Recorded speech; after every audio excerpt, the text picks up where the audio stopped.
Phones are such a disease, man, aren't they? We go live to Adam Leonard in the Studio 250. Hello! Hello. How are you? Hello, Flower. Welcome back, everyone, to another edition of the Good Touch for a Big Man podcast. Joined, as always, by my co-host, Kieran. And Francesco. And Francesco Totti. How are you, Kieran? I'm fantastic, Adam. I feel mad hyper at the moment, which is a good thing. I'm in a better mood than I was last week or the last few weeks. The January blues. We're nearly out of them, man. We're getting paid, I think, tomorrow. Yeah. Which is good. I think the flamboyant jerseys is lifting my mood as well. Yeah, this is not planned for its worth. Thanks to Cottle. This is my Christmas present. Vancouver FC of the Canadian Premier League. I didn't know it existed, but clearly does. Cottle lives in Canada. It's nice, isn't it? It's very nice, yeah. I don't know if they're petals or what they are, but it's pink. Meow flower. Meow flower. You were wearing a Nigeria jersey, Carl. Yeah. You got that for Christmas as well, didn't you? Yeah. Shout out to your brother. The Union, yeah. My brother. Oh, I thought you were, wait, what? Do you want to tell the viewers why we didn't record last week? Yeah. And disclaimer, my brother bought the jersey, alright. But why we weren't around last week, well, you have a conspiracy theory as to why that was. I simply put that I texted you on Monday and I said I have my driving test, Adam. I need to focus on that for the week. And then you put something on the podcast account. What did I put up? It was you outed me. Fair enough, though. No, not fair enough. It was harsh. Not a good look on your driving test, Kieran. It was something like, well, you want Kieran's... the viewers to wish you could look. Yeah. It was because United lost to Brighton, and Darwin Núñez scored 2 goals to win Liverpool game and subsequently potentially win the league. Yeah, you were formulating that post for about 3 days. Yeah. Oh well, you had it in your draft. To be fair, like, it was very convenient that the 1 week when everything goes against you, it's like the time when Chelsea lost West Ham and Origi scored against Wolves, and you were like, oh, I can't record this week. Yeah, I can count I actually can count on 2 hands the amount of times you bottled the podcast. When? Well, I don't out you for it. It's not true. I don't keep a record in my head. I haven't bottled the podcast once, Kieran. Yeah, sure. There's only one of us here that has a reason for bottling podcasts, and it's you. No. False. False. I just gotta. Never mind. No, go on. No, it doesn't matter. It doesn't matter.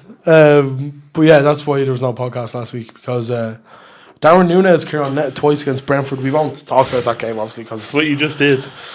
It's a distant past memory now. Man United also lost 3-1 to Brighton that weekend, but we moved forward a week later. And as much as things changed, a lot of them stay the same. And the main one being Liverpool still are top of the league. Other than that, Cran, how are you? Like, how's life? You did you do anything? Have you been up to much? How did your driving test go? Like, these things. It's all very overwhelming, Adam. Overstimulated. Yeah. So many questions at once. How am I supposed to answer all of them? But I suppose life has been there, thereabouts. Is that a good or a bad thing? Well, are we going to act like it hasn't been miserable for the last 3 weeks? I haven't been miserable, I wouldn't say. No, I'm talking about the weather and the Blue Monday passing last week. No podcast. Which you thought was like 3 weeks ago, do you remember? I thought that was the 6th of January. Yeah, I've quite enjoyed the past few weeks, girl, to be honest. Yeah. January hasn't been as harsh than what it usually is, I was in Edinburgh last week. Have you ever been to Edinburgh? No, what was it like? Really nice. Yeah. Remember we went to Lisbon? But didn't you got cut short or something? It was because of a storm. Yeah, I was meant to be there till Friday. Storm Helene. Ended up coming back on Thursday. Or is that the name of it? Ewan or something, was it? Ewan.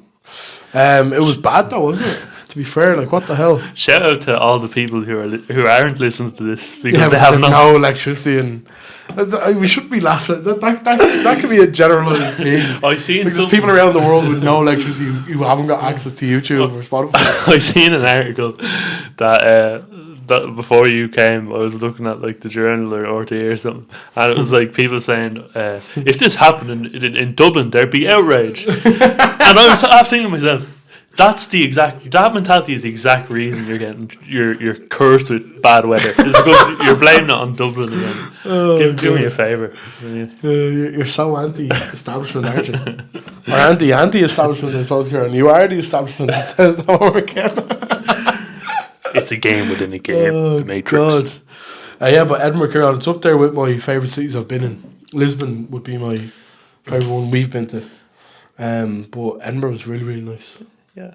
I seen you were flashing the cash on steak, Adam. What was that about? I didn't splash the cash on steak. The company I work for did. And can you name that company? And it was very nice steak. We're not getting into that. It was beautiful, beautiful. Best food I've ever had, actually, to be honest. I don't think I've ever eaten as well in my life. And for a large man, that's, it's hard. 26 years into my life, and it's only now that I've had the best bit of food ever. It was amazing. Yeah. Steak. It was in like a Hawksmoor. Have you ever been to Hawksmoor? No, I haven't. To be honest, I don't treat myself that often. It's kind of sad. Yeah, you should. You should. Maybe yourself and herself should go to Hawksmoor. Maybe, yeah. Maybe one day. Yeah. When I'm rich and famous. Keep dreaming, huh? And I have the company I work for paying for. Can we move on from this? Do we have to keep talking about fucking expensive steak?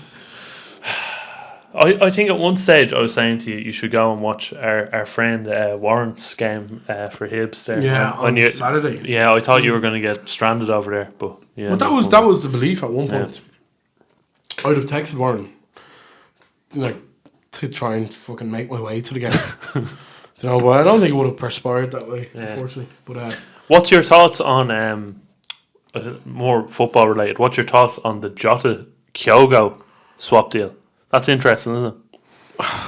Yeah, is it? Well, I think it's a crazy move for Celtic because I don't rate Kyogo for what it's worth. Well, I don't think it's that good.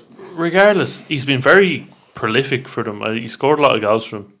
I just think it's mad to swap him out for a player that was good for them in the past. And I'm never really a fan of second stints. We see Moyes come back. Never go back. Yeah. We see Moyes come back. That's like a life thing, is it? Yeah. Seeing Moyes come back to Everton. And then you see kind of Mourinho went back to Chelsea and it worked out for a while, but it doesn't really... There's a reason why it ended in the first place, kind of. It almost hurts more as well if it flops the second time. But, are you alright? No. This is a metaphor for life. But I don't know if it's a good move for Celtic, in my opinion. I think it is a good move. Yeah. I think Jota is twice, maybe three times the player Kyogo is. Personally speaking. Yeah. I think they've done well. I think Kieran Tierney's gone back as well. I don't know who's running the show at Celtic. But whoever it is has done very well to sell these players at a big price and get them back at a cheap price. They've done really well, though, aren't they? But they've done really well there. So, I wouldn't be mad on Kyogo personally going to Rennes. I don't think that's a massive loss. I think Jota coming in is really good though. And Glasgow as a city compared to Edinburgh is very grey. I flew out of Glasgow. Really. And very grey. Not to disrespect the people of Glasgow now, but yeah, I heard people say Edinburgh's a bit better, better place to visit, but I don't know. But yeah, Adam, what else? Transfer market wise, a lot has gone on. Evan Ferguson going to Bayer Leverkusen. Yeah, has the potential to be either the best or the worst transfer ever. Yeah, I don't know. I think it's a good move for him because we've seen.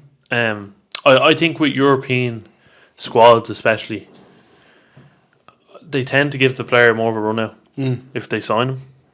So I think it's a good move for him. I think the issue with Brighton this year is they've no European football, do they? So there's not as much rotation, generally speaking, going on. Joe Pedro, Welbeck up front. There's players in front of Ferguson that he can't actually play. I think it's a big jump to go from Brighton to Leverkusen for what's worth. He's replacing Victor Boniface as well, which is well, what the fuck? Well, this is all innuendo at the minute, but if he goes there, man, and he does really well, you would hope for him that he would make his way back to the Premier League at some point. Because there was talks from going to Man United, there was talks from going to Chelsea for the longest time when he first broke onto the scene, but I think an Irish player, it's better for them to be abroad at the moment, just with the natural formatting of things. I think it suits an Irish player more. I mean, we see Parrott is a good example of how it's worked out.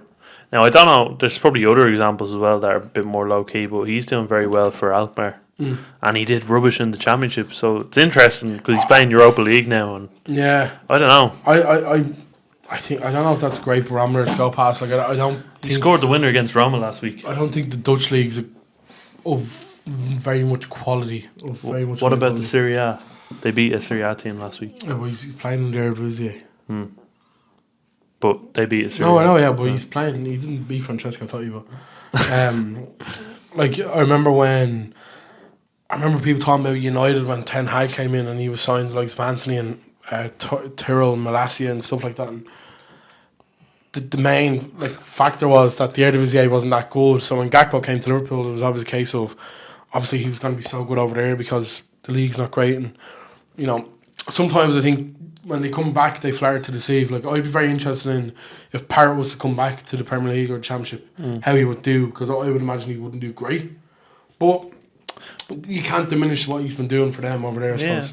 But like I don't think there's any harm staying over there as well, because at least you're getting game time, you know. And that part of the world, Holland's very nice.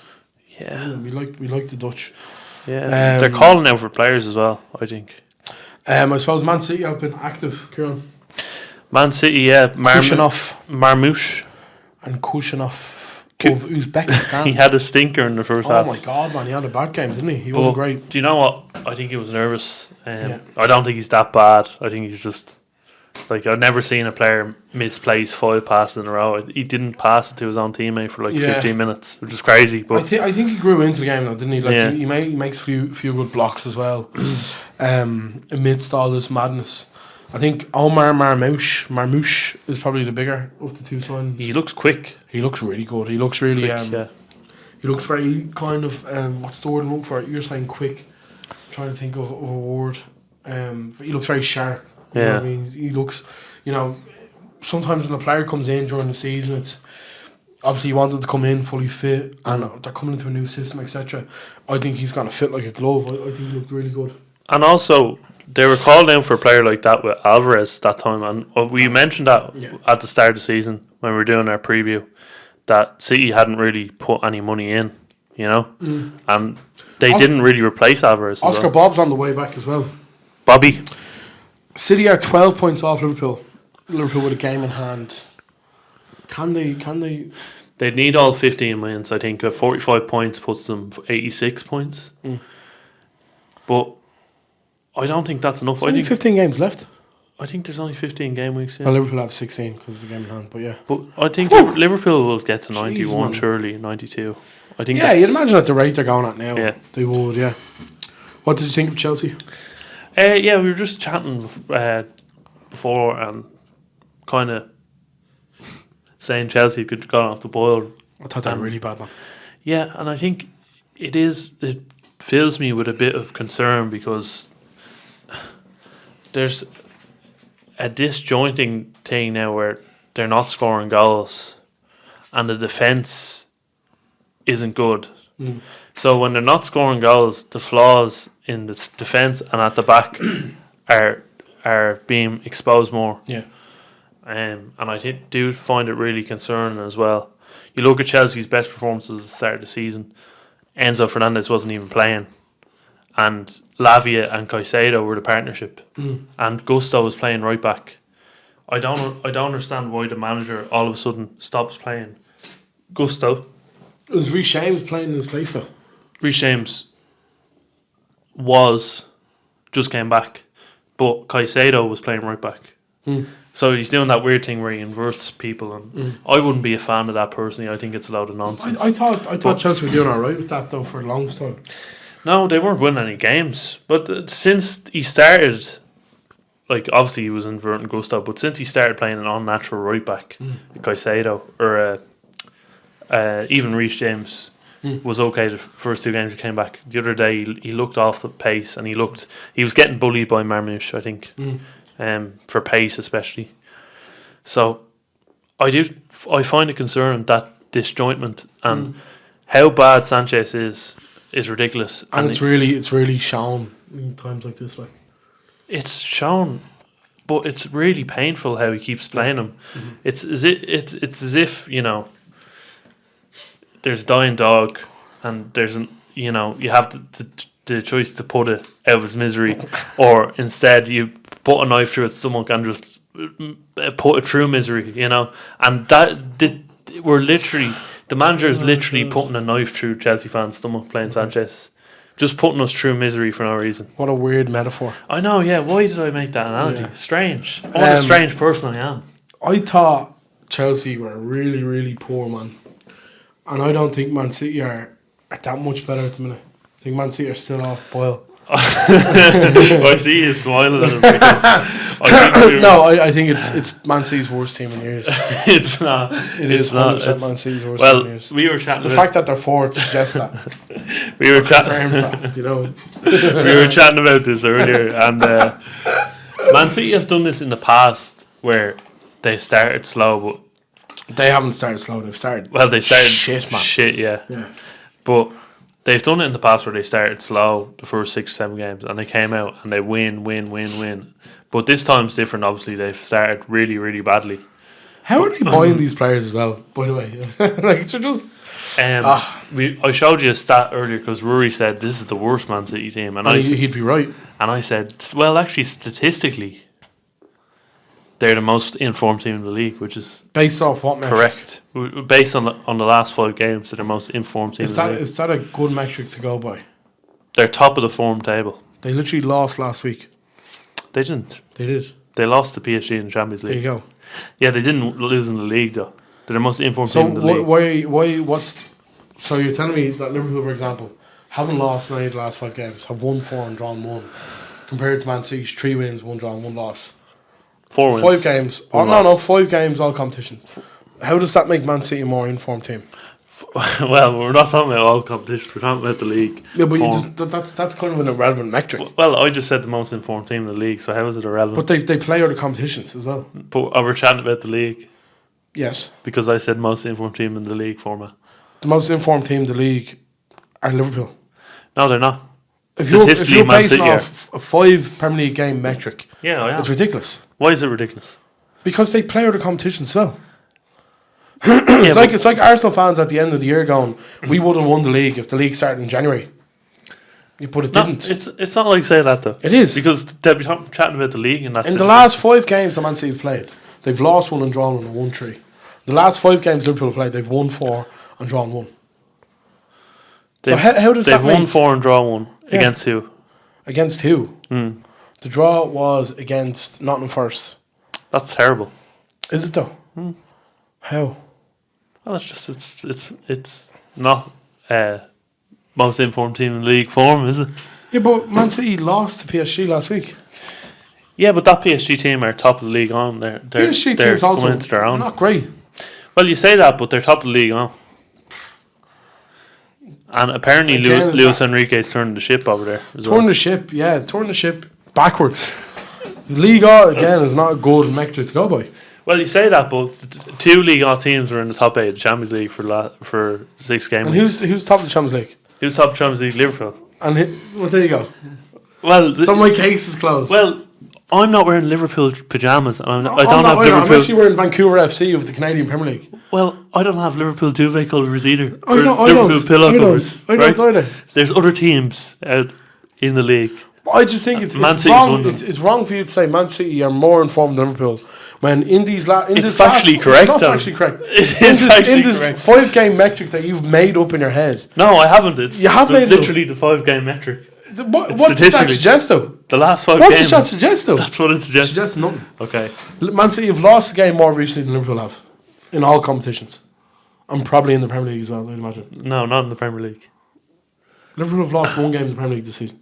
Yeah, but and it was in September. Yeah, but we're chatting about the form of the last 5. Yeah, and the form of the last 5 includes a loss from Man City. Yeah, well, Liverpool have drawn more. No, we haven't. No, we haven't. Man City lost PSG last week, now. No, we're chatting about the league. No, I just think it's a bad metric to go by. Why is it a bad metric? Because you play more than one competition. Yeah, but we're going around in circles here because you said you play more than one competition, So and I said you think the this- most informed team in the league, not in the one competition. Liverpool playing this league? Yes, correct. Yeah. And they've lost less games. No, not in the last 5 games. Yes, they have. In all competitions, they have. Man City have accrued more points in the last 5 games than Liverpool. No, you're wrong. That's correct. In the Premier League. Yeah. But what about overall? So would you say Man City are the form team? Look at me. You would say Man City are the form team in the league, but Liverpool are the form team in Europe. Does that make sense to you? No. It doesn't. How? Because the Champions League is pure luck. It's not pure luck. It is John. pure luck. It's not. You can't say that when Chelsea aren't in the Champions League. Yeah, I can. Do you know? I just did. Makes no sense to me. Like, we're looking at Man City's games here. Last game they lost in the Premier League was December. Last league game Liverpool lost in the Premier League was May. No, sorry, not May, September. And you're telling me Man City are on better form? They are statistically Over 5 games there. Statistically. Over 5 games. Does that mean this does this mean this Man City team is as good as it's ever been, is what you were saying? Well, I'd say it's back to its best. No, hardly. Well, based on the last 5 games, they're back to their best. In which they lost to PSG. Well, I'm chatting about the Premier League. We're going in circles here. I think Chelsea overall. I think especially Cole Palmer in the game. There's a lot of people travelling up from London. I kind of, and this could be harsh, but I thought he let the side down. I don't think it's his fault. Post game, he's there chanting Guardiola. Yeah, but and they're laughing and singing. Not do it in front of the cameras, anyways. Why? Because it promotes a bad message to but your sport. That's the way the game goes, Adam. No, it's not the way the game is. goes. It's not. If Klopp came back to Liverpool as, say, Bournemouth manager, right? do you think all the Liverpool players wouldn't be going over to him to say hello? I would like to think not on the pitch, no. No, after the game. After the game, like in the stand when no one can see them, yeah. Well, that's exactly what Palmer did. No, it was on camera, wasn't it? Yeah, so would Liverpool players if but that's not the point. Why does it always come back to Liverpool players? Well, you wanted to come back. I don't want to go back. Because if I bring up, Man City are the most informed team in the league, you go, but they're not, though. I'm wearing Liverpool but pyjamas. They're factually incorrect, though. And that's factually incorrect. It is factually incorrect, though. It is. You can't deny that they lost last week to PSG. But, no, to touch on Cole Palmer, to leave the realms of fantasy, as you want this to go down. Oh, God. Palmer isn't at fault. I would say the other attacking players around him, Jackson, Madueke, Neto, all poor. But Palmer Sancho, was good. Madueke really scores in the game, man. Yeah, he was very poor in the game, though. The only goal that came in the game was a Madueke goal in which the Man City defender makes a howler. It doesn't really count for. So Palmer was good, everyone else is bad, is what you're saying. Yeah, essentially. No, you can't say that. But why are you blaming Palmer, who's been the best player for Chelsea? He's the talisman for that. But he's the only one still scoring in games. He didn't score in the game of the weekend. Yeah, but he that's the first game week he didn't score, and God knows how long. Well, I'd have liked to think you knew, considering you know about Man City's form so well. Everything I say. No, I just think it's very easy for you to go, oh, it's not Palmer's fault. It's also probably just as easy for me to say that it is. But he's the player you look to. If Salah had a bad game and Liverpool needed him, you would like to think you would drag them out of the pits. Palmer didn't look like doing that once on Saturday. Again, against a very poor Man City side. Yeah, but I think it's a ridiculous argument to make on the basis of one game. A game which he was needed, though. Yeah, was everyone else not needed? Was Caicedo, Enzo not needed? They were needed. They absolutely were, but you can't blame. Was Sanchez not needed?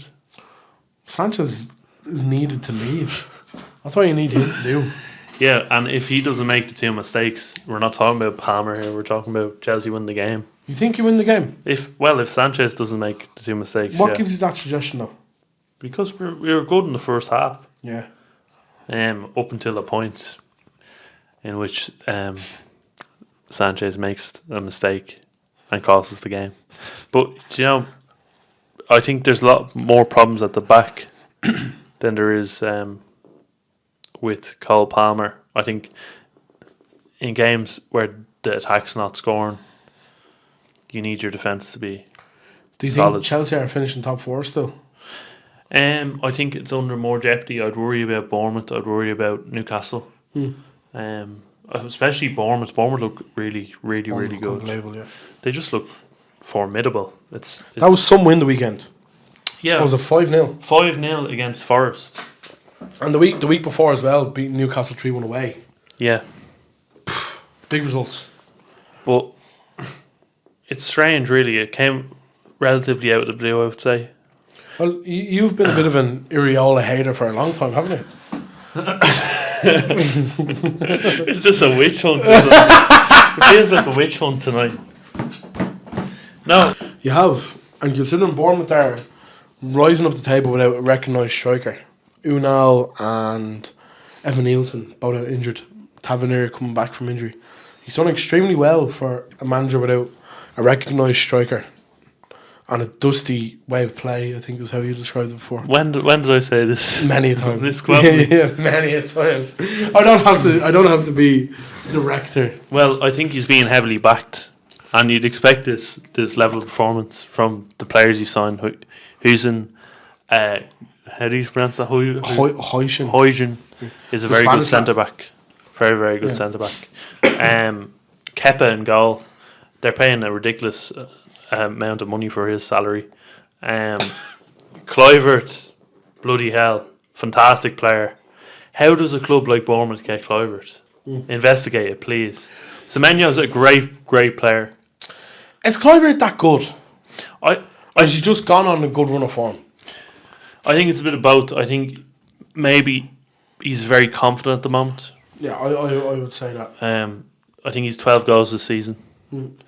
So it's pretty good numbers, but that's 2 hat-tricks in 2 games. So did he get a hat-trick this game as well? It was not Ouattara. It was against Newcastle. Did he get a hat-trick? He did, and then Ouattara got a hat-trick this weekend. Well, you answer that question. Is Kluivert that good, do you think? I don't think he's as good as what you're making him out to be, put it that way. Well, I never said he was that good. I said he was a cracking player. You just said the clubs have to be investigated into how he signed for Bournemouth. Does that not suggest that you think he's a good player? I say that based on his background more than anything, because he was playing for Ajax, he was playing for Roma, the likes of those. Like, how does Bournemouth, a club like Bournemouth, get such a good player? Does that not kind of show you that he's gone down though? Like that, there's a reason why he's playing for Bournemouth. Would be my estimation there. Yeah, but if you're arguing that, how are they getting the likes of Huijsen? Like, they have obviously very good recruitment system, scouts, a lot of money behind them. I think the fellow who's with Liverpool now was with Bournemouth. Yeah.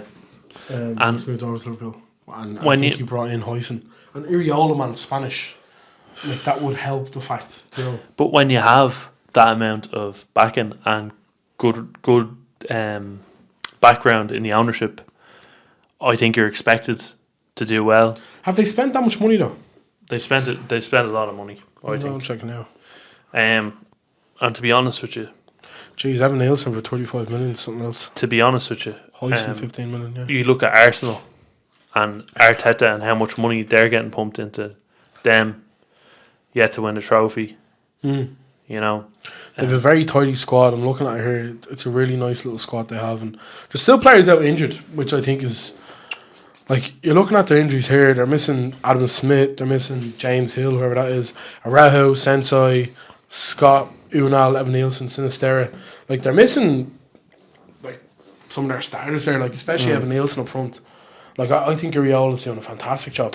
Yeah, but it lends to this point as well of he came in at a time when everyone wasn't playing the same way, and now all of a sudden, you know, in the last 2-3 years, are you blaming Iriola for this? I'm not blaming him for it, but I'm saying that lends to the theory. It is helping his success, I would say. The fact, you know, Bournemouth are up against similar opposition every week, and maybe they will eventually, if he's there long enough and he's building a system, they will eventually be better than everyone else who's trying to build a system. Yeah, maybe. It's just the natural order of things. And when you have that amount of back in financially. I'm not discrediting him. I think he's done a good job. I'm going to admit my wrongdoing in the past by saying he was dusty. That's ridiculous jargon, I would say, for myself. I think you called him. Now this is a direct quote. You called him a Spanish hipster. Well, I would still stand by it. He's playing a style of play at Bournemouth which nobody's ever seen before at Bournemouth. And fair play to him, he's winning games, but it's never been done before. Yeah. Do you like Ouattara? Ouattara, he's playing out of position, isn't he? He's not a natural. Him and Semenyo have kind of done stints up front. They're doing really well, man. Really, really well. Yeah. And it's a nice story as well, just David Brooks coming back, because obviously he had cancer, didn't he? And to come back, the story that he's like, the story is great. I'd love Bournemouth to get Champions League football, to be honest. Friend of the show, Mark Travers, as well, would be good for him. Yeah, I'm assuming he won't be getting his game though. Kepa will be in goal for him. Yeah. But it'd still be nice for an Irish international to be playing Champions League football at some point. I don't know, like, you look at Forrest on the other side of things, and the other week they played Liverpool and it was 1-1 in the City Ground. Yeah. And Forrest get the early goal, Chris Wood gets it, and like, they were on Liverpool, they were really on them. But the second half comes around and look, it ends a 1-1 draw, so maybe, you know, this is probably a bit of a shite take. Well, you're talking. They've looked so strong in games. They've come back in games, like the Villa game at home, for example, was a good one. But that game against Bournemouth and Liverpool in the City Ground, like, they just looked like a team who were kind of, I don't want to say out of depth, because I think Nuno's done a great job, but I think they've reached their peak. I wouldn't go that far. I think Forrest, for me, came up against a team that's in very, very good form, and we've seen this Bournemouth team destroy Newcastle, who were also in very good form the last 6 games. They just swept them aside, beat them 4-1. I think this Bournemouth team is a well-oiled machine, and just on that Liverpool game against Forrest, by the way, because I never got to call you out earlier when you said this about Palmer not stepping up. But Salah was a ghost in that game. He had a lot of chances, and Liverpool looked to him as well as Chelsea looked to Palmer, and he was nowhere to be seen in that game. He had a lot of chances in the game. Sells, I think, made 2 or 3 saves, in it, which was really good. Coming back to Liverpool again for some reason, Kirambo. Well, I just thought I'd call you out on what you said earlier. Yeah, no, I'm not. And to be fair, you're right in a sense where, like, Palmer doesn't do well in the game and Chelsea lose. Salah doesn't do well in the game and Liverpool get points. I suppose that's a bit of a difference as well. Forrest are unbeaten against you in the league this season, and they're currently 9 points off Liverpool.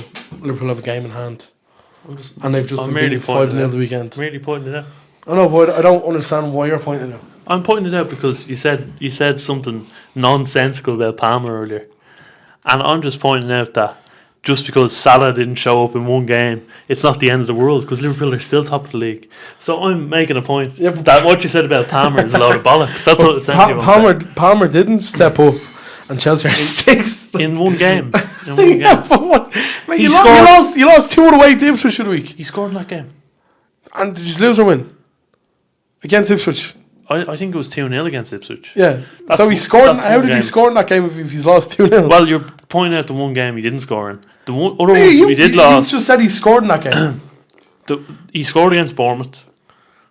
He scored against Wolves, did he? He scored against Fulham. Didn't score against Wolves. Drew at home to Bournemouth. He used to have been fucking stinking form. Yeah, we were terrible for him. But fucking hell, man. Yeah, he scored against Fulham and the game's lost. Yeah. Fuck, man. He used to have actually fallen off a cliff, haven't he? Just on Forrest. We talked about Chelsea already. I don't want to talk about it. You brought them back up, man. No, because you said something about Salah. And then you brought Chelsea back up, did you know? Yeah, because I had to call you out on the Palmer comment, which wasn't true. You've literally wound yourself up there for no reason. No, you're wound up by the Salah comment. You're still angry. You're wound up by that Salah comment. Hence bringing up Chelsea again. You brought Chelsea up, man. And Salah. Right, just on Forrest, okay? Go on. We were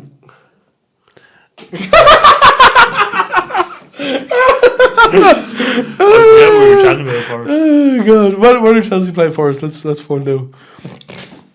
This be one for the podcast. It is the last day of the season. Oh my. Now what happens on the last day of the season? Bet you tenner we beat them. On the last, yeah, he probably will. Yeah, it'll be a relevant game. No, I'm not betting the tenner. But I was going to bring up an imaginary scenario. What if on the last day of the season, Nottingham Forest, Chelsea, whoever wins finishes fourth? Who are you backing to win? Forest against Chelsea. Is that in their stadium? Their ground? I'm going to back Chelsea every day. Yeah, it's good one. Well, it's top 5, isn't it? It's a top 5, is top it? 5, yeah. Right, okay, sorry. Let's make it even more imaginary. Top 5. Chelsea are 6th, Forest are 5th. Forest win, they get Champions League. Chelsea don't. Obviously, they don't get Champions League. Yeah, Forest are back. Forest are back. So are you backing Chelsea to finish ahead of Forest right now? Not at this particular moment in time. Fuck, I was going to gamble there and say I'll bet you Kenny Cunningham. I bet you 10 or Forest will finish ahead of Chelsea. He's ahead of them at the minute, I think. Oh no, he's aren't. They're ahead of you. No. We're in terrible run of form. Where do you see Chelsea finishing? In the league? As we speak right now. Level on points with Bournemouth. Where I predicted them at the start of the season, 5th or 6th. 5th or 6th. Yeah. You'd be happy with that? I'd be happy with that progress, yeah. Especially given the title challenge earlier in the season, you'd still be happy with that? I'd never said it was a title challenge. Well, I explicitly said it was a title challenge though. It wasn't. Nobody was saying it was. Most people were. Because it was a title challenge. Liverpool fans were take the pressure off. What pressure? Surely that add more pressure. Speaking of Liverpool, Kieran, I'll let you lead here. Another win, 4-1 at home to Ipswich.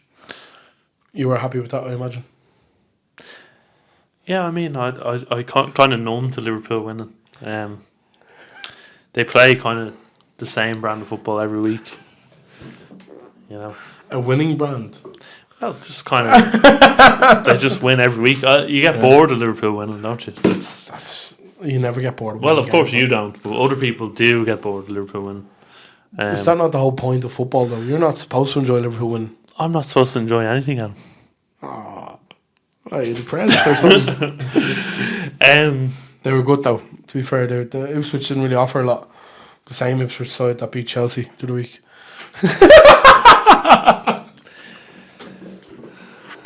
Yeah. Oh God. You struggled to beat them at home as well. The luck you gave it there, man.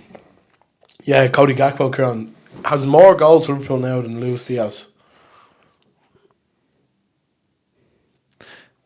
Is that true? Yeah. Well, Luis Diaz doesn't play games. Luis Diaz has been playing up front for most of the season for Liverpool. He's kind of rotated in and out, isn't he? He doesn't really play in the games. I think the front three that's been playing this season, Gakpo, Diaz, and Salah, has started the majority of the games because Jota's been injured, and then Nunes only really does like a little odd cameo appearance. Yeah. I was surprised when I heard that earlier, but I think Gakpo's really come into his own this year. 2 goals this weekend, an assist.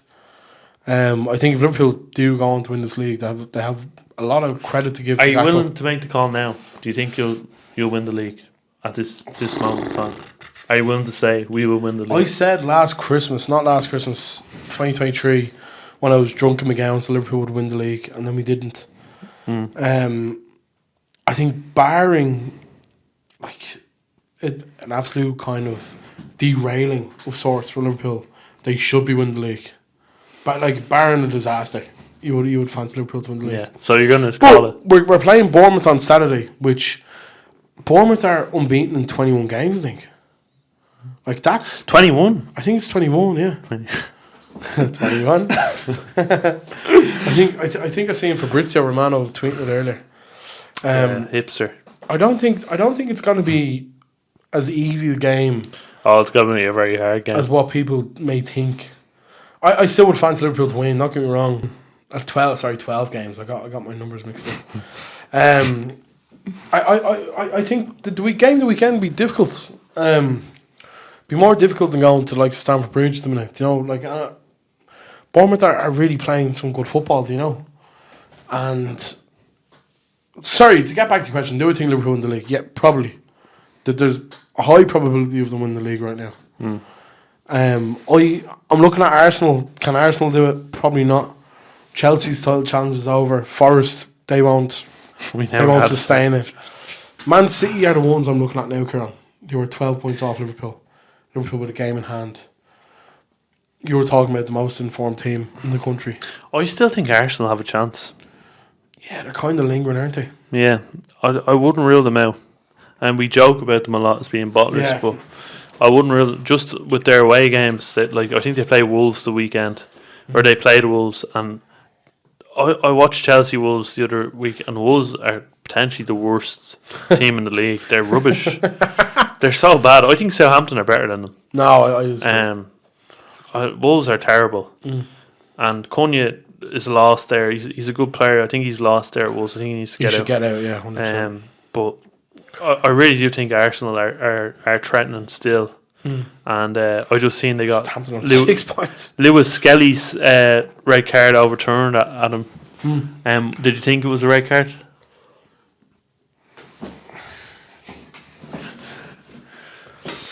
You think it was, don't you? I'm gonna listen to your answer first, then I'm gonna make my mind up. I think, given where it took place and given the fact that it's been since overturned, I would say no, it wasn't a red card. It wasn't a red card. Wasn't. What makes you say that? Just the two things I just said there. Given where it was. Given the position of where the foul took place. Were they not on I the think fast break? There was a player running back, an Arsenal player already like further behind than Lewis Skelly. And I think that usually when things are overturned, it tells you that the referee got it wrong. Yeah, or there's so much outrage and so much emotional crying that they had to overturn the decision. You do think it was red? I think it was a red. I think it was a high challenge, and his studs were showing, and it was above the ankle, which was the reason given by the ref. I think this ref gets a lot of abuse from Arsenal fans, and They seem to think he has it out for them. yeah, I think it's all very emotional stuff, you know. And I always say this: if you're blaming the ref, all the time on games that you should be winning, and they still won this game, they're still crying. But if they're blaming the ref all the time, then there's something wrong with the team. Yeah. If the team aren't winning, you know. We've seen in the past like outrages like that Luis Diaz offside. Of course, that's a refereeing fault. That's a stupid decision. Shouldn't have happened. You know, that blatant blatant onside, wasn't it? He was onside, yeah. And they didn't overturn. Like, that's ridiculous. But like on these ones where the ref is perceiving it, the ref is literally on the pitch. He's perceiving it, and he sees that it was a dangerous tackle. And just because they have this fake agenda, or they think they have fake. Arsenal are the only team in the league to drop points this season without actually being bad at football.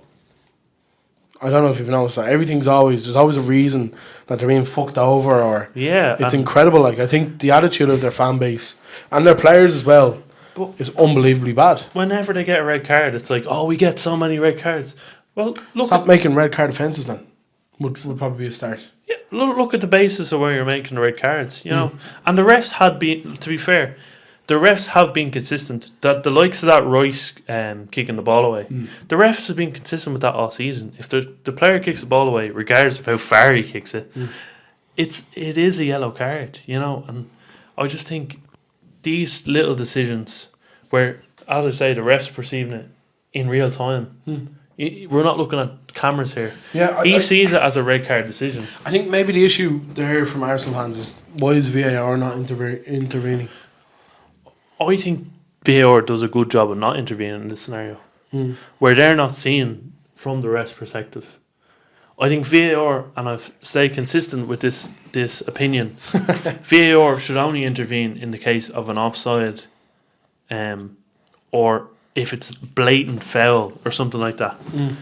It should never come in the case where clear and obvious is what they say. Clear and obvious, yeah. I think that is what that goes down then to the definition of what exactly is clear and obvious, you know. But this is my problem. Like, I think they overturn too much stuff, you know, or they go back on too much stuff. If you can literally see someone pile driving into someone and it's a blatant red card or it's a blatant foul, of course intervene. Yeah. But it's just these little ones where the ref is seeing it on the pitch and then they get the slow-mo cams out, and it's like, oh, he didn't step on his ankle. But that might look dangerous, the pace at which his ankle's going into to the ref. And he's seeing it differently. And I don't know, why is everyone so emotional about this? It's literally the ref seeing what he's seeing on the pitch. He's right beside it. Trust the ref to make a decision. You see, the problem is we can't trust referees. Why? Can we? Because they're so poor. But they're really poor. They're at their poor job, to the team that are angry at the decision being made. Yeah, but that's kind of irrelevant to the argument. Like it's. So you were telling me referees haven't done Chelsea a disservice this season at any point.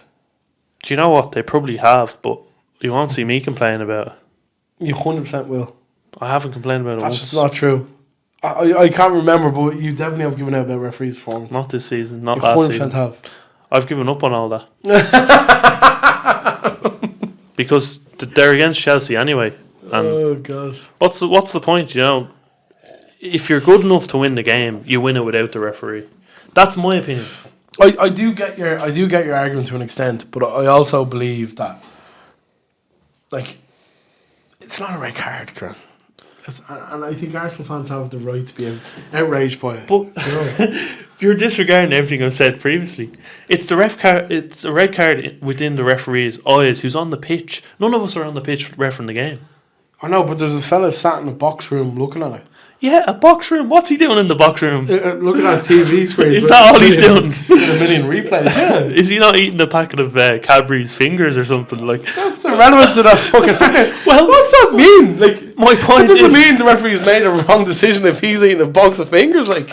A box of chocolate fingers. That doesn't matter, man. Or a few crisps or something, looking at the game. But my point is, the ref's sitting in a box munching away, not doing anything, looking at slow-mo cameras. That referee is on the pitch, doing the act, reffing the game. Doing the act. Well, he did it fucking wrong, man. Listen, after getting overturned. He done it wrong in the eyes of the cameras, the slow-mo cameras. He's looking at that decision.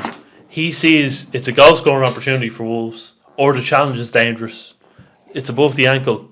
Lewis Skelly's going in at a fast pace on his ankle. It's a dangerous challenge. The ref is seeing it with his own eyes, and people don't trust the ref. Fair enough if, again, I say VAR should intervene if, for example, Lewis Skelly isn't making contact with the person. He takes him out, Adam. He takes him out, and it's a dangerous challenge.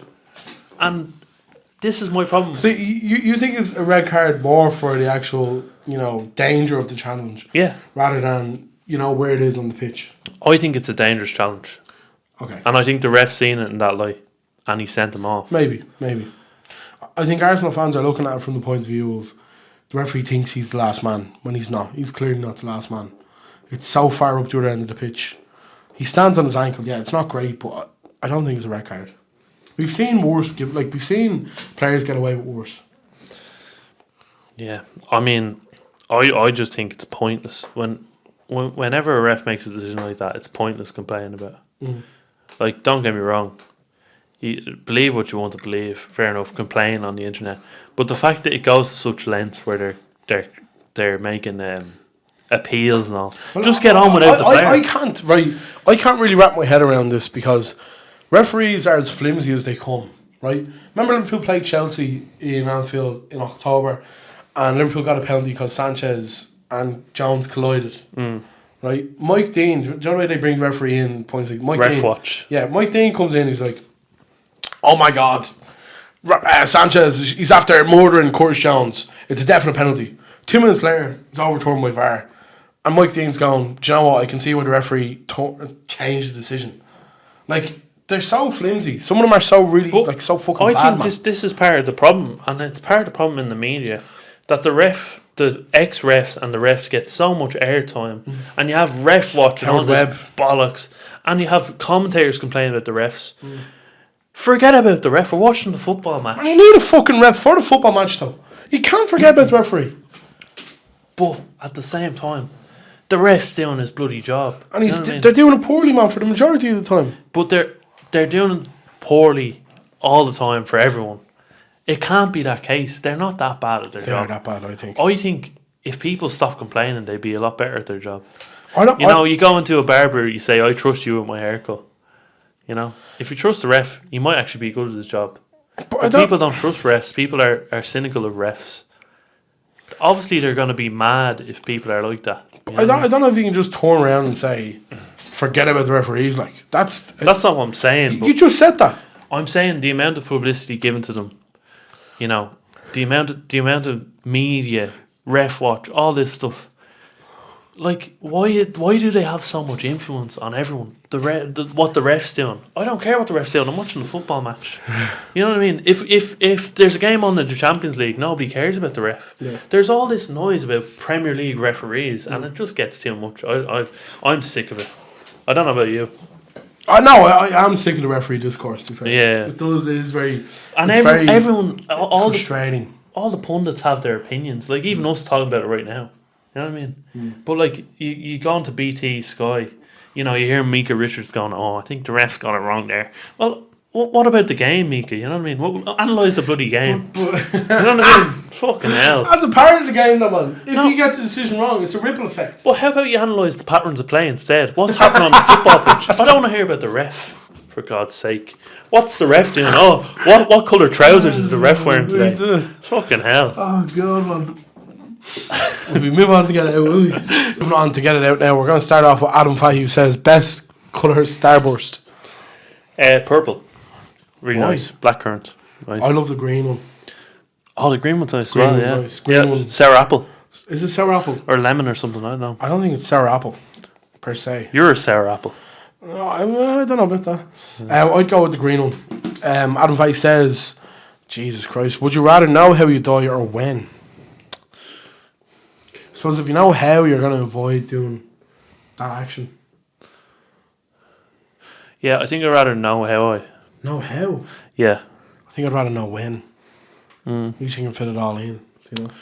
Yeah, but if you know when, you're going to be, like, anxious all the time. Like, that would cause anxiety for me. You think, yeah? Whereas if I knew how, I'd be like, part of the anxiety of life is that you don't know when. Yeah, but if you know how, you can be like, oh, I'm going to jump in front of a bus one day, you know? Yeah. He says, top 3 gigs you've ever been to. Good question. And number 3, Indica Band, the Whelan's, Carol Driver. Yeah, that was good. It was actually really good. Yeah. Zombie. I'd say Arctic Monkeys in Tree Arena, and then Fontaines in Tree Arena recently were very good. Damien Dempsey as well, Vicar Street's always good. Do you know what? I'd put really good Loyal Carner. Oh, you enjoyed that, yeah. Put him 3. And then I put Tame Impala in Tree Arena 2. Or sorry, I'd go Arctic Monkeys Tree Arena 2. That was really good. We were at that with an Argentinian one, weren't we? Yeah. And then I go Tame Impala. Sorry, I ignored the Argentinian. Yeah, I was about to say, yeah. Tame Impala at EP number 1. Yeah. I know you have mixed emotions about that one. Yeah, because Senan took a dive. Dave says, and it's a bit of a long-winded question, but we'll try and get through it. Someone blame Michael Oliver for Senan taking a dive. Fucking hell. What colour pajamas? If you had an unlimited budget for a football trip 9 days, how would you plan it? He said, check DM. So hold on, we're going to check DM now, Dave. He says, so premise would be Saturday to Monday week league games, Tuesday, Thursday European games, Friday to Sunday league games. Give us an example of a country you'd start in, go to and finish. Wow. I've missed the start of the question. He's saying Monday to Tuesday or something, is it?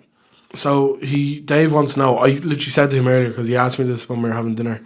I said, Carol's not going to get this. He said, if you had an unlimited budget for a football trip, 9 days, how would you plan it? Check your DM. And then he said the premise would be Saturday to the Monday would be league games, Tuesday, Thursday would be European games, like Champions League, etc. Friday to Sunday would be league games. Give us a country you'd start in, go to and finish. I'd actually probably go to the Middle East and finish in like Russia or something. Just make it interesting, you know. Yeah, Dave's one earlier, and it's funny. He says it's starting on Saturday, but Dave started on the Friday. God bless him. He said he'd start in the League of Ireland ground, preferably Tolka. He'd move on over to the UK to England to a Premier League game in Manchester on the Saturday. I think he said Liverpool on the Sunday, and then Monday in London. He'd go from London to Spain, I think. Spain or Italy. Go to the Champions League game on the Tuesday and the Wednesday. The Thursday he would go to Spain and then he would end in Germany or something. Dave had it actually planned out quite well when I was talking to him about it. But would you not exclude Ireland and England? I think that'd be more interesting if you just... Yeah, I get it. If I had it my way, I would probably travel to South America. Yeah. And not necessarily do a game a day. You have to go back for the Champions League games, though. Fuck that. Yeah, I don't know. I want to go back to Italy. So I'd spend a few days in Italy. Maybe start off in... Treat yourself. Start off in Spain, maybe. Or Viva España. Si, senor. You could do the two Madrid teams. Gary Vav done it recently without us. Yeah, fair play to him. Yeah, fighting us. cheers, Gary. Hell. You could start off, Real Madrid, then Atleti, move on to a Monday game. You see, I don't know really in Spain do they do Monday games. Yeah. And then move into Italy would be my preferred choice. And probably finish in Germany or Holland. Go to Northern Ireland to watch Crusaders. Gary Vabb, speaking of the man, sends a picture of an AI created image of David Moyes. Jesus, never mind. And he says, "What is your song of the day?" Song of the day, I like Arizona by Wonder Horse. Wonder Horse. Good shout, man. It sounds a bit like Nirvana, doesn't it? Yeah, a lot like Nirvana. Yeah. I'm going to go with Clean Bandit, Rather Be, because that's what we'd be listening to in the car home. Oh yeah, what is it? The white girl music for the boys. Yeah, great playlist. Good playlist. Yeah. Gary says unpopular food opinions. I don't eat ketchup, so I don't know if that's unpopular, but I can't stand ketchup. I hate eggs. Whoa. Yeah. That's really weird. I love scrambled eggs. I have a genuine hatred for them. Good source of protein, man. Yeah, my arse. About 15 grams per egg. Not great. Yeah, but low calories, like. Interesting. Yeah. Well, it doesn't matter. Gary says Viva vlog on the 16th. I won't be. Kieran, you might. I'm going. Yeah. Well, I'm planned to go, and I have a music video shoot which I'm trying to finish before that. But have you got it? You have a ticket for it, don't you? I have a ticket. Yeah, I'm hoping to make it. Yeah, I won't be. Anyways, I'll be in Talca. I think I'm going to Liverpool that weekend actually, for Liverpool Wolves. So I won't be there. I'll be there. Dublin Derby.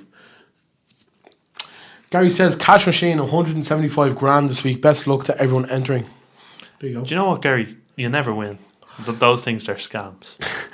He says careers Robert Sanchez would be better off doing. I think he would make a good dancer. Yeah, he actually would, because that's what he looks like in goal. Yeah. He does the cha-cha-cha like in goal. like someone off Strictly Come Dancing, I'd say. Yeah. He'd actually be good at wiping the windows, because the ball slips off his hand very very easily. Or what's it called? The car washer? He's a car washer.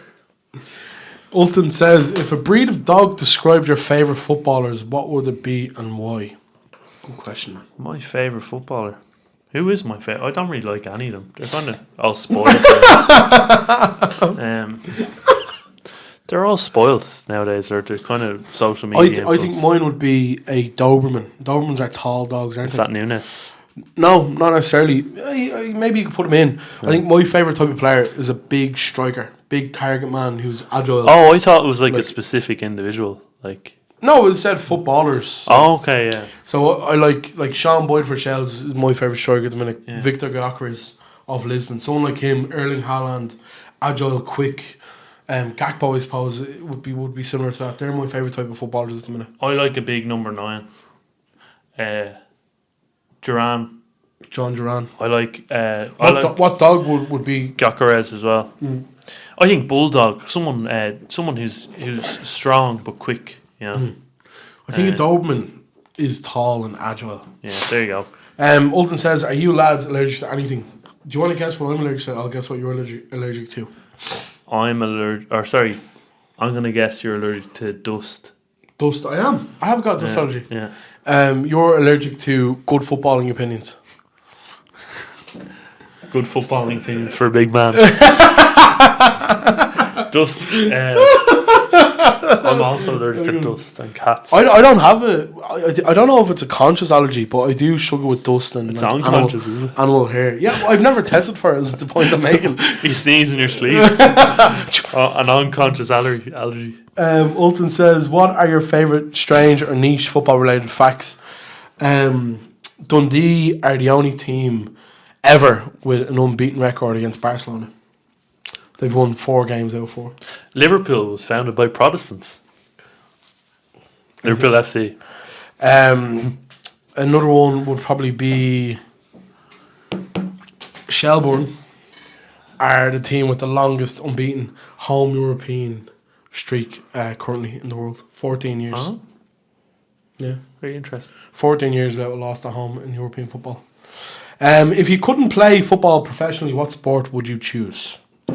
Golf. Golf. Yeah, I was going to say golf. Easiest question and get it out, I think, ever. I've always had the idea, like, the Royal Rumble's on this weekend. I'd love to be a professional wrestler. There was points in my life when I would have loved to. Who'd you look up to the most, wrestlers-wise? I don't really look up to any of them. It's all, you know. You look down. Well, I don't look down the one. I'm not that tall. But generally speaking, I remember when I was really young, I was like, imagine winning a world title. It'd be great. Obviously, it's all manufactured. It's not. It's like it's scripted. So Well, Hulk Hogan says it's real and there's been some random. fuck Hulk Hogan. Sendon says, why was there no podcast last week?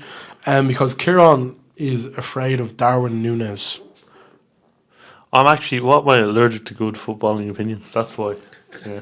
According to Adam. That must have stung, did it? Yeah. Sendon says, can you explain how to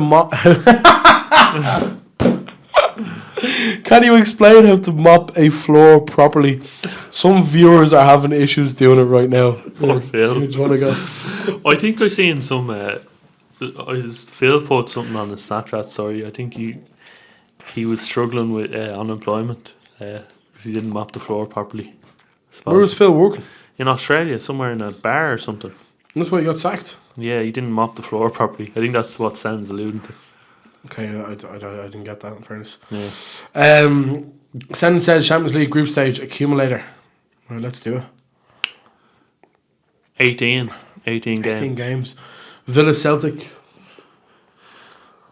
I'm going to say draw. This could make a good TikTok actually, isn't it? I'm going to say draw on that one. I'm going to say Aston Villa. Barcelona at Atalanta. Barca. Leverkusen, Sparta Prague. I'm going to say Leverkusen. Leverkusen, yeah. Bayern Munich and Slovan Bratislava. Bayern Munich, surely. Bayern, yeah. Dortmund, Shakhtar Donetsk. Dortmund, honestly, man, were one of the worst teams I've ever seen live a couple of weeks ago. They were really, really poor. I'm going to say draw on that one. They have a few players back, though, judging by, you know, this potential lineup. But they were really bad the other week. I'm going to say... This is the one that will lose it for everyone. I'm going to say Shakhtar Donetsk. Brest versus Real Madrid. Brest. Yeah, reluctantly, I'm going to say Real Madrid.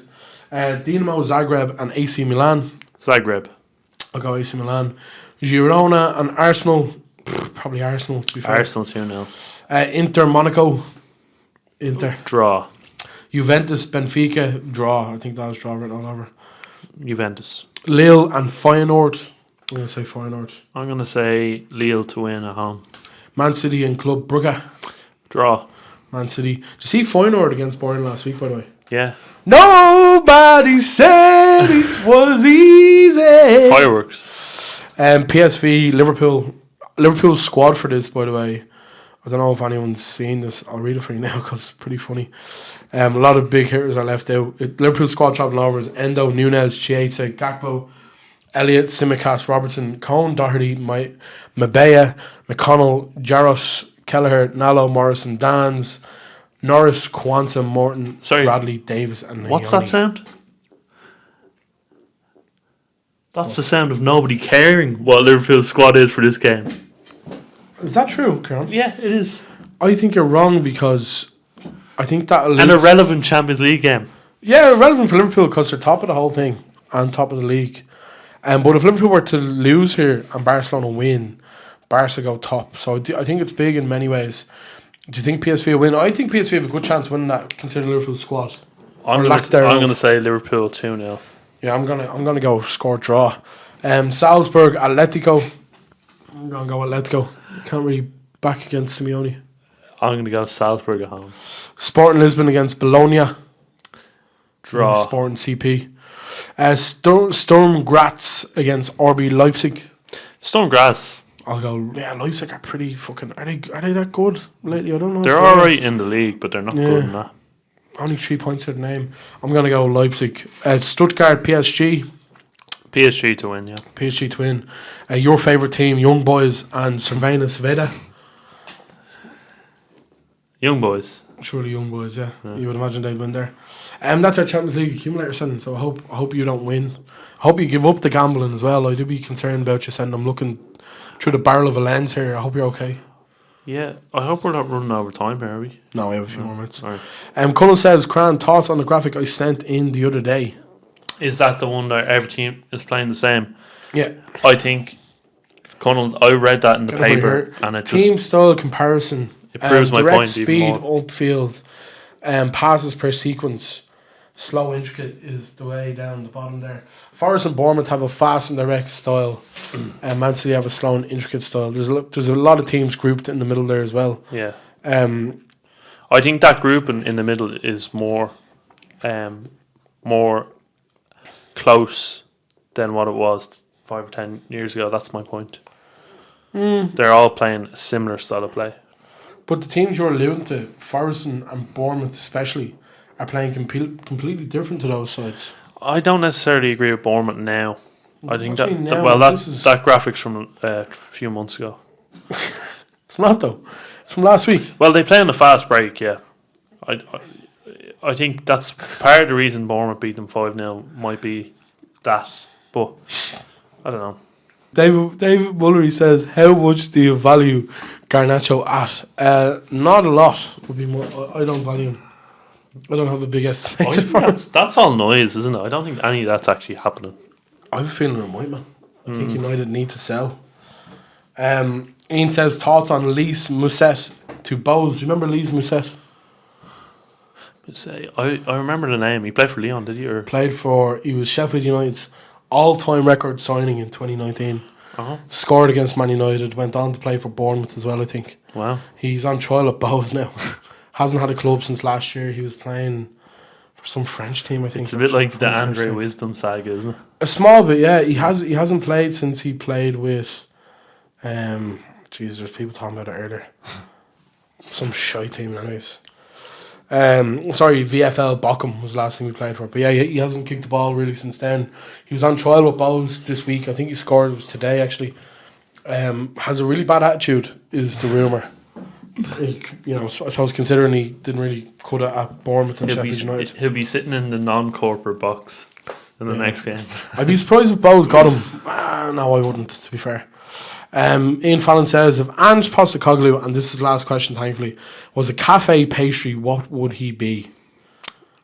I think he'd be a puff pastry, custard Danish. Custard Danish. Because he's crumbling as we speak. I think he would be a sausage roll. Why is that? I just think that's what he'd be. Beautiful. Do I have to explain? No. He can serve with gravy as well. And that's all for this week's podcast. Another episode of Good Touch for a Big Man. Did that just go off? No, it didn't. Thanks for joining us as ever. We hope you enjoyed this week's podcast. Available on YouTube and Spotify, of course. Yeah. Kieran, any last thoughts before we leave? Yeah, of course. Follow the TikTok, follow the YouTube. I think we're close to 100 on both. So just head over. Persevere. Subscribe, follow, Okay, don't worry. whatever. And yeah, Adam has terrible footballing opinions, so I'd really appreciate some backing on You got me. on the public front this week. So if you can drop a comment to support, that'd be great. Because yeah. We live there, so.